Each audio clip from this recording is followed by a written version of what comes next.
കൊച്ചി വാർത്താ ചാനലിലേക്ക് സ്വാഗതം.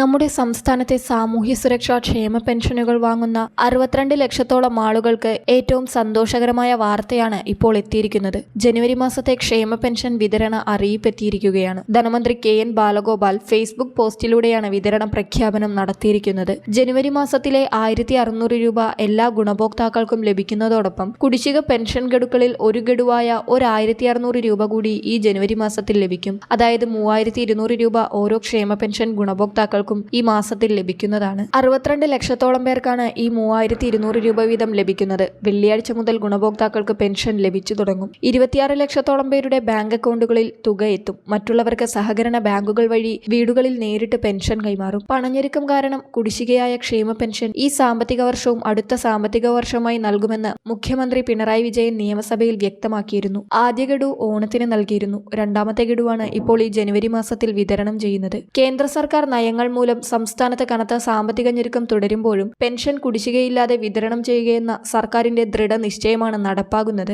പെൻഷൻ വിതരണത്തിന് ആദ്യം മുൻഗണന ഉറപ്പാക്കുന്നുവെന്നും കഴിഞ്ഞ വർഷം മാർച്ച് മുതൽ പ്രതിമാസം പെൻഷൻ നൽകുന്നുവെന്നും ധനമന്ത്രി ഫേസ്ബുക്ക് പോസ്റ്റിൽ കുറിച്ചു. ഈ സർക്കാർ വന്ന ശേഷം 35,400 കോടിയോളം രൂപയാണ് ക്ഷേമ പെൻഷൻ വിതരണത്തിനായി അനുവദിച്ചത്. ഇന്ത്യയിലെ ഏറ്റവും സമഗ്രമായ സാമൂഹ്യ സുരക്ഷാ പെൻഷൻ പദ്ധതി നടപ്പാക്കിയിട്ടുള്ളത് കേരളത്തിലാണ്. ഇതിനാവശ്യമായ പണത്തിന്റെ 98% സംസ്ഥാനമാണ് കണ്ടെത്തുന്നത്. 2% താഴെ മാത്രമാണ് കേന്ദ്രവിഹിതം. 62 ലക്ഷം ക്ഷേമ പെൻഷൻ ഗുണഭോക്താക്കളിൽ 6.8 ലക്ഷം പേർക്കാണ് ശരാശരി 300 രൂപ വരെ സഹായം കേന്ദ്ര സർക്കാരിൽ നിന്ന് ലഭിക്കുന്നത്. കേരളത്തിൽ പ്രതിമാസ പെൻഷൻകാർക്ക് ലഭിക്കുന്നത് 1600 രൂപയും ബാക്കി മുഴുവൻ തുകയും സംസ്ഥാനം കണ്ടെത്തുന്നു. വാർദ്ധക്യകാല പെൻഷൻ, വികലാംഗ പെൻഷൻ, വിധവാ പെൻഷൻ എന്നീ ഗുണഭോക്താക്കൾക്ക് മാത്രമാണ് നാമമാത്ര കേന്ദ്ര പെൻഷൻ വിഹിതമുള്ളത്. ഇതും കുടിശ്ശികയാണ്. 2023 നവംബർ മുതൽ 419 കോടി രൂപ കേന്ദ്രവിഹിതം സംസ്ഥാനം മുൻകൂറായി പെൻഷൻ ഗുണഭോക്താക്കൾക്ക് നൽകിയത് കേന്ദ്ര സർക്കാർ തിരികെ നൽകാതെ കുടിശ്ശികയാക്കിയിട്ടുണ്ടെന്നും ധനമന്ത്രി KN ബാലഗോപാൽ ഫേസ്ബുക്കിൽ കുറിച്ചു. നമ്മുടെ സംസ്ഥാനത്തെ എല്ലാ ക്ഷേമ പെൻഷൻ ഗുണഭോക്താക്കൾക്കും